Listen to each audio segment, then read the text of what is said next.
प्रिय विद्यार्थियों, this is Anil. कैसे हैं आप सभी?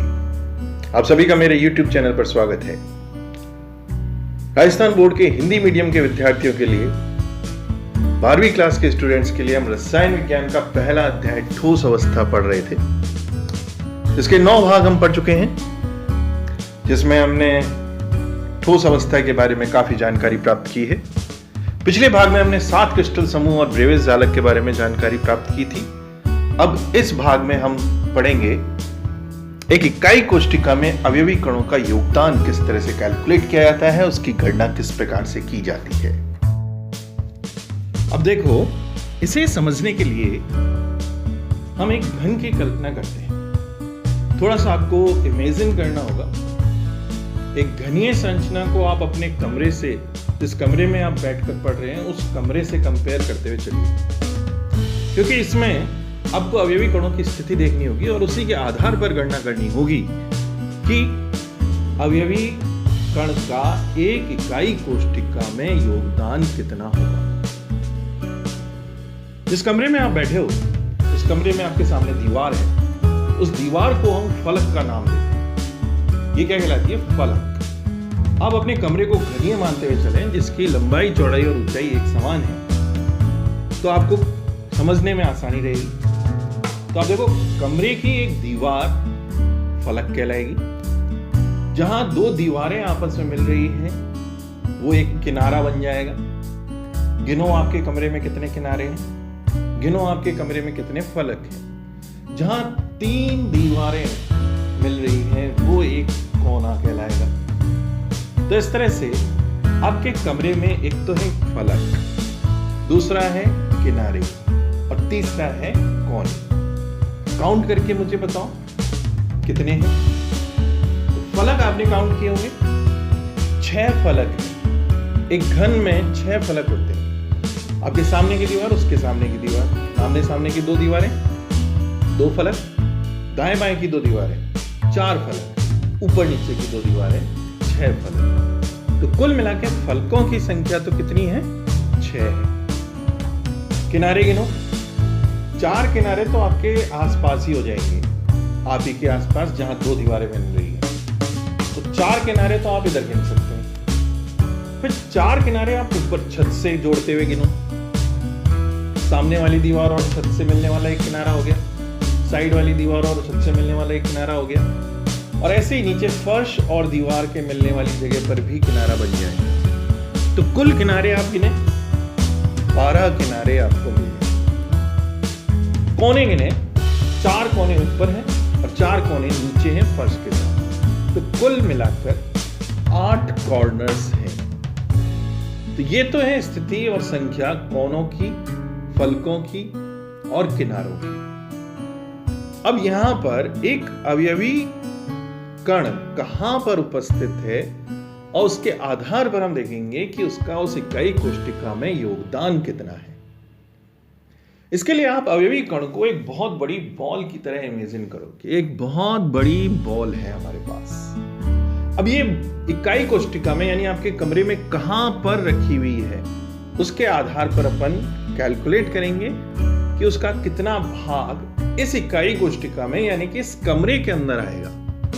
ये आपको कैलकुलेट करना होता है। तो प्रति इकाई कोष्टिका अवयवी कणों की संख्या की गणना करने का यह तात्पर्य है कि एक इकाई कोष्टिका में किसी अवयवी कण का कितना योगदान है, उसमें कितना भाग उसका रहता है।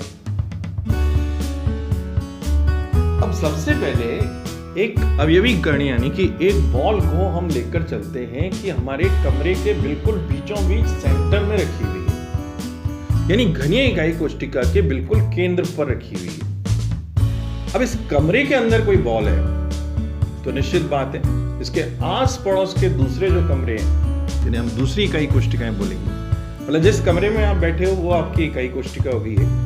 घर में आपके कमरे के आसपास जितने भी कमरे बने होंगे, वो सारे के सारे, चाहे ऊपर बने हो, चाहे दाएं बने हो, चाहे बाएं बने हो, वो सारी अन्य इकाई कोष्टिकाएं हैं। तो हमें देखना है कि एक बॉल, यानी कि एक अवयवी कण अगर इस इकाई कोष्टिका के बिल्कुल अंदर है, तो वो किसी दूसरे कमरे में तो जाएगी नहीं, यानी दूसरी इकाई कोष्टिका में उसका कोई भाग नहीं होगा। तो हम क्या कहते हैं कि एक इकाई कोशिका के केंद्र पर उपस्थित अवयवी कण का उस इकाई कोशिका में पूरा योगदान होता है। वो अवयवी कण जो केंद्र पर उपस्थित है वो पूरा उस इकाई कोशिका में गिना जाता है।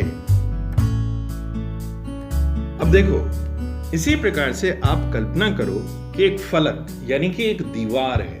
आपके कमरे की क्या है? एक दीवार है और उसके केंद्र पर एक बहुत बड़ी बॉल रखी हुई है। यानी कि फलक के केंद्र पर उपस्थित अवयवी कण की हम बात कर रहे हैं। तो आपके कमरे में उस बॉल का कितना भाग आएगा? आप इमेजिन कर सकते हो। सेंटर लेते हुए अगर हम एक बहुत बड़ी बॉल लेंगे फलक के केंद्र पर, तो आधी बॉल तो हमारे इसी कमरे में आएगी और आधी बॉल बगल वाले दूसरे कमरे में चली जाएगी ना। तो हमारे इस कमरे में उसका कितना भाग आया? आधा भाग आया। तो इस तरह से हम कह सकते हैं कि एक इकाई कोशिका में फलक के केंद्र पर उपस्थित अवयवी कण का उस इकाई कोशिका में योगदान बराबर होता है 1/2। मतलब आधा अवयवी कण उस इकाई कोशिका में आता है। अब इसी प्रकार एक किनारे के केंद्र पर रखे हुए अवयवी कण को देखिए। किनारा आप अपने कमरे में पहचान लो कौन सा होगा। जहां दो दीवारें मिल रही है वहां एक किनारा है। ठीक है, हमारा ये एक कमरे का जो किनारा है वो एक्चुअली 4 कमरों का किनारा होगा। इस कमरे का किनारा है, उसके बगल वाले कमरे का भी वही किनारा होगा और उन दोनों कमरों के सामने जो 2 कमरे होंगे उनका भी वो एक किनारा होगा। समझने का प्रयास करें आप इसको। किनारे के केंद्र पर एक बहुत बड़ी बॉल रखी हुई है, यानी एक अवयवी कण रखा हुआ है। तो इस कमरे में उसका कितना भाग आएगा? तो देखो, इस कमरे में उसका 1/4 पार्ट आएगा। जो कमरे का किनारा है वो 4 कमरों का किनारा है। तो एक कमरे में उसका कितना भाग आया? 1/4। सिंपल।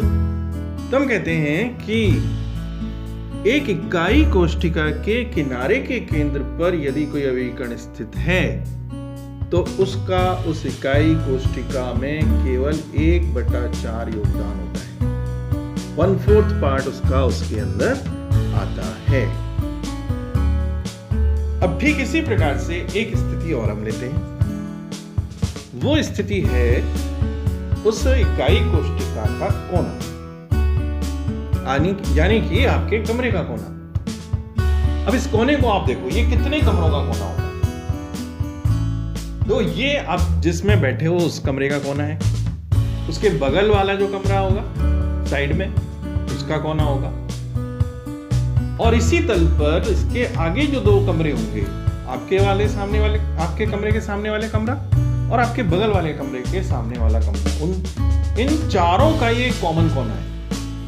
और 4 ही कमरे ऐसे इन कमरों के ऊपर बने हुए हो तो उनका नीचे वाला कोना होगा। चारों के ऊपर 4 कमरे बने हुए हो मान लो, तो उन दीवारों के ऊपर दीवारें हो तो उनका जो कोना होगा नीचे वाला कोना, और हमारा जो ऊपर वाला कोना होगा जिस कमरे में हम बैठे हैं वो सब शेयरिंग में होंगे। यानी एक कोना 8 कमरों को, यानी कि 8 इकाई कोशिकाओं को स्पर्श करता है।